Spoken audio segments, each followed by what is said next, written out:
Bibisitahin natin si Pula kung anong nangyari na magdamagan na siya doon sa alunan. Tingnan natin ngayong umaga ano nang nangyari sa kanya.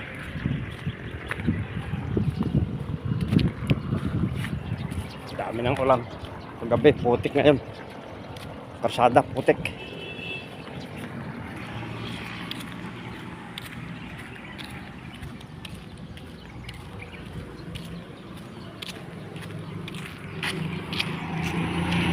Putik daan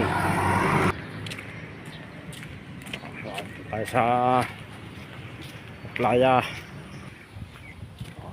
Lapit na tayo. Tingnan natin. Narito pa ang bangka ko.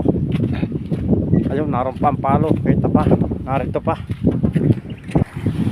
Yan, nariyan pa. Salamat sa Diyos at hindi nadala kagabi.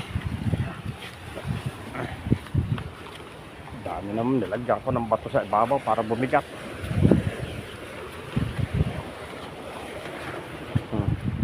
Yan. Diyan pa, thank you Lord. Narito pa ang bangka. Ang barko.